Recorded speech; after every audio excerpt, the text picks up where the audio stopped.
హిందూ ధర్మం భారతదేశంలో జన్మించిన ఒక ఆధ్యాత్మిక సాంప్రదాయం. హిందూ ధర్మం అతి పురాతన సంస్కృతి. దీనినే సనాతన ధర్మం అని కూడా తరచూ వ్యవహరించడం జరుగుతుంది. ధర్మం అంటే ఆచరణీయ కార్యం, మతం అంటే అభిప్రాయం. హిందూ అనే పదమును పార్సీలో మొదట వాడేవారు. హిందూ అనే పదానికి పార్సీ భాషలో సింధు అని అర్థం ఉందట. సింధు నది ఒడ్డున నివసించే వారిని అలా పిలిచేవారు. కానీ ఇప్పుడు వేదాలు, వాటికి సంబంధించిన మతాలను ఆచరించే వారినే హిందువు అని పిలుస్తున్నారు. హిందూ మతం దాని మూలాలు వేదకాలపు నాగరికతకు సంబంధించినవి. హిందూ మతం ప్రపంచంలోనే అన్నింటికన్నా ప్రాచీనమైంది. ఈ జీవన విధానాన్ని అనగా హిందూ ధర్మాన్ని ఏ ఒక్కరో కనుగొన్నట్లు ఆధారాలు లేవు. హిందువుల వేద సంపద అమూల్యమైంది. కొన్ని వేల సంవత్సరాల క్రితం నుండి వస్తున్న వేదాలను చెప్పబడిన వాటిగా, గుర్తించుకోబడిన వాటిగా విభజించవచ్చు. ఈ వేదాలు వేదాంత శాస్త్రం, తత్వశాస్త్రం, పురాణాలు ధర్మాన్ని ఆచరించడానికి కావలసిన లోతైన జ్ఞానాన్ని విశదీకరిస్తాయి. సాంప్రదాయం ప్రకారం వేదాలు, ఉపనిషత్తులు అతి పురాతనమైనవి, ముఖ్యమైనవి, ప్రామాణికమైనవి. ఇంకా తంత్రాలు, ఆగమాలు, పురాణాలు, మహాకావ్యాలైనటువంటి రామాయణం, మహాభారతం కూడా ముఖ్యమైనవే. భగవద్గీత అన్ని వేదాల సారాంశముగా భావింపబడుతోంది. హిందూ అనే పదం సింధు అనే పదం నుండి వచ్చింది. ఋగ్వేదం సింధు నది పరివాహిక ప్రాంతాన్ని సప్త సింధు అంటే 7 నదుల కల ప్రాంతం అని పేర్కొంది. హిందూ ధర్మం వైవిధ్యమైంది. కొన్ని విశ్వాసాలు ప్రబలంగా ఉన్నప్పటికీ పండితులందరూ ఆమోదించే విశ్వాసాలను ప్రామాణికంగా మార్చడం కష్టమే. ధర్మం అంటే నీతి నియమాలు, విధులు, సంసారం, మోక్షం, ఇతర యోగ పద్ధతులు మొదలైనవి ప్రబలమైనవి. అయితే సగటు మానవుడు పాటించాల్సిన 4 కర్తవ్యాలు ధర్మ గ్రంథాల్లో చెప్పబడ్డాయి. అవి ధర్మం, అర్థం, కామం, మోక్షం.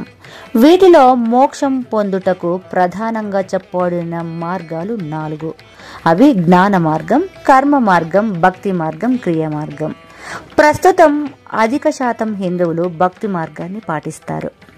వేదాలలో బ్రహ్మం అంటే పరమాత్మ, పరబ్రహ్మం గురించి చెప్పబడింది.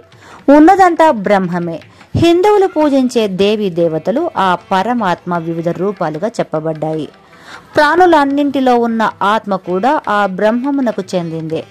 ఈ పరమాత్మ లేదా పరబ్రహ్మంను నేరుగా గ్రహించడాన్ని నిర్గుణ బ్రహ్మం అంటే గుణములు, ఆకారం లేని బ్రహ్మం అని అర్థం. అయితే ఇలా గుణములు, ఆకారం లేని పరమాత్మను, నిర్గుణ బ్రహ్మమును పంచభూతాల్లో నేరుగా అనుభూతి చెందవచ్చు. కానీ నేరుగా ఆరాధించడం జీవాత్మకు సాధ్యపడదు, అంటే మనకు సాధ్యపడదు. కాబట్టి అదే పరమాత్మను సగుణ బ్రహ్మంగా ఆరాధిస్తారు. ముఖ్యంగా సృష్టికర్తగా, స్థితికర్తగా, లయకర్తగా ఆరాధిస్తారు. మహావిష్ణువు అంటే విశ్వమంతటా వ్యాపించి ఉన్నవాడు అని అర్థం. పురాణాల ప్రకారం సృష్టిలో లెక్కలేనన్ని విశ్వాలున్నాయి. ఈ విశ్వాలన్నింటినీ పట్టి ఉంచేవాడు లేదా స్థితిలో ఉంచేవాడు మహావిష్ణువు. ప్రత్యేకంగా ఒక విశ్వాన్ని స్థితిలో ఉంచే స్థితికర్తను గర్భోదయ క్షయ విష్ణు అంటారు. మహాశివుడు సృష్టిని లయం చేసి విశ్వాన్ని అంతటి కలిపేసి తిరిగి కొత్త సృష్టిని ప్రారంభించుటకు సిద్ధం చేయువాడు. బ్రహ్మ పురాణాల ప్రకారం సృష్టిలో ఒక్కో విశ్వానికి ఒక్కో బ్రహ్మ ఉంటాడు. బ్రహ్మ కేవలం ఆ విశ్వానికి సృష్టికర్త కాబట్టి బ్రహ్మని 2వ సృష్టికర్తగా చెబుతారు. ఎక్కువ మంది హిందువులు నమ్మే విషయాలలో ఒకటి ఆత్మ. శాశ్వతమైంది, నిరాకారమైంది. అద్వైతం వంటి వేదాంతాల ప్రకారం ఈ ఆత్మయే బ్రహ్మము, అద్వితీయము, గుణరహితము. ఆత్మజ్ఞానమే బ్రహ్మ జ్ఞానము. ఆత్మజ్ఞానము లభించిన వారికి మోక్షం సిద్ధిస్తుందని ఉపనిషత్తులు చెబుతున్నాయి. ద్వైతం, భక్తి వంటి వేదాంత సిద్ధాంతాల ప్రకారం ఆత్మ, పరమాత్మ వేరువేరు. పరమాత్మకు స్పష్టమైన ఆకృతి ఉంది. జీవుడు పరమాత్మను చేరడమే ముక్తి లేదా మోక్షమని చెప్పబడుతుంది. పరమాత్మ అయిన భగవంతుడు పరమేశ్వరుడు. కానీ ఆయా వేదాంత స్తోత్రాలను బట్టి, వాటి వివరణను బట్టి బ్రహ్మము, ఈశ్వరుడు, దేవుడు వంటి పదాలను అర్థం చేసుకునే విధానంలో వైవిధ్యం ఉంటుంది. సాంఖ్యం వంటి సిద్ధాంతాలలో నాస్తికత లక్షణాలు కూడా ప్రస్ఫుటంగా కనిపిస్తాయి. హైందవ ధర్మం ఏకేశ్వరోపాసన, నాస్తికవాదం, ఆస్తికవాదం, ద్వైతం, అద్వైతం లాంటి విభిన్న విశ్వాసాల సమ్మేళనం.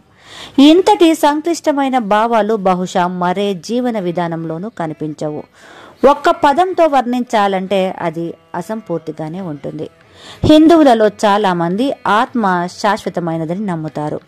అద్వైతం ప్రకారం ఈ ఆత్మ అనేది అనంత శక్తి స్వరూపమైన బ్రహ్మంనకు చెందినదే. బ్రహ్మం అనగా ఏది సాటిరాని సత్యం. అందుకనే దీనిని అద్వైతం అన్నారు. దీని ప్రకారం మనుజులు తాము ఆత్మస్వరూపులని, బ్రహ్మంలో భాగమని తెలుసుకోవడం జీవన పరమార్థం. ఉపనిషత్తుల ప్రకారం ఎవరైతే జీవులు తాము కేవలం దేహం మాత్రమే కాదని సంపూర్ణ ఆత్మజ్ఞాన సంపన్నులై ఉందరో వారు మోక్ష ప్రాప్తిని పొందగలరు. అద్వైతానికి విరుద్ధమైనది ద్వైతం. ద్వైతం అనగా నీవు, భగవంతుడు వేరనే భావన.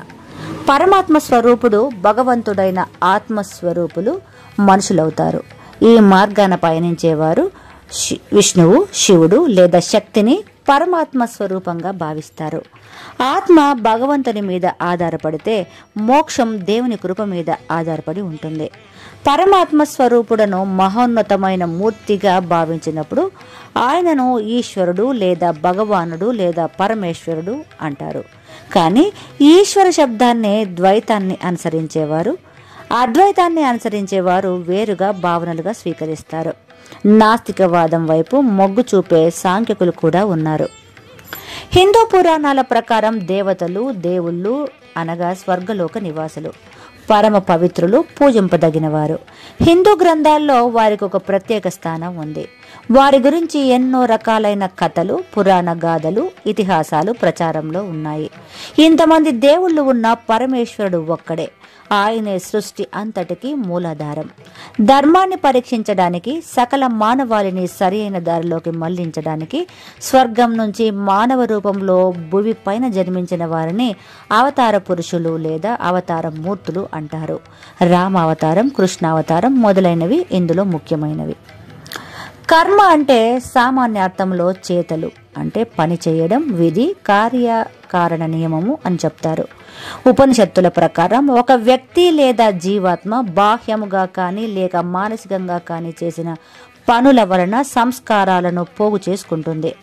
లింగ శరీరము అంటే బాహ్య శరీరమునకు ఆత్మకు మధ్య గలది. ఈ సంస్కారాలను తర్వాతి జన్మలకు తీసుకుని వెళ్తుంది. ఈ విధంగా అపజయము ఎరగని తటస్థ విశ్వ నియమము అయిన కర్మ ఒక వ్యక్తి మరుజన్మకు ఆ జీవాత్మ ఏ కుటుంబంలో పుట్టాలి అనేది నిర్ణయిస్తుంది. చర్య, ప్రతిచర్య, పుట్టుక, మరణము, పునర్జన్మ అను చక్రాన్ని సంసారం అంటారు. హిందువుల ఆలోచన ప్రకారం కర్మకు, పునర్జన్మకు చాలా ప్రాముఖ్యత ఉంటుంది. చిరిగిన బట్టలను ఏ విధంగా పారవేసి మనము కొత్త బట్టలను ధరిస్తామో అదే విధంగా ఆత్మ శిథిలమైన పాత శరీరాన్ని వదిలి కొత్త శరీరాన్ని ధరిస్తుంది. సంసారము అనిత్యమైన సుఖాలనిచ్చి తద్వారా పునర్జన్మకు కారణం అవుతుంది. అయినా మోక్షము ద్వారా సంసారాన్ని తరించవచ్చని నమ్మబడుతోంది.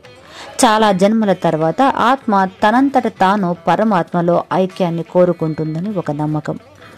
జీవిత పరమార్థం మోక్షం. ఒక పరమాత్మలో మనం ఐక్యం కావడం అని చెప్పబడుతుంది. అనగా ఆత్మ సాక్షాత్కారం, జీవేశ్వరుల ఐక్యత, ఆత్మ పరిపూర్ణ నిస్వార్థత, అమాయకత్వం నుండి విడుదల, పరిపూర్ణ మనశ్శాంతి. ఈ విధమైన స్వేచ్ఛ మనిషిని సంసారం నుండి విడుదల చేసి పునర్జన్మ లేకుండా చేస్తుంది. మోక్షానికి నిర్వచనములు హిందూ మతంలో పలు రకాలుగా ఉన్నాయి. ఉదాహరణకు అద్వైతం ప్రకారం మోక్షం పొందిన తర్వాత వ్యక్తిత్వం నశించిపోయి విశ్వాత్మ అనగా భగవంతునిలో లీనమవుతుంది.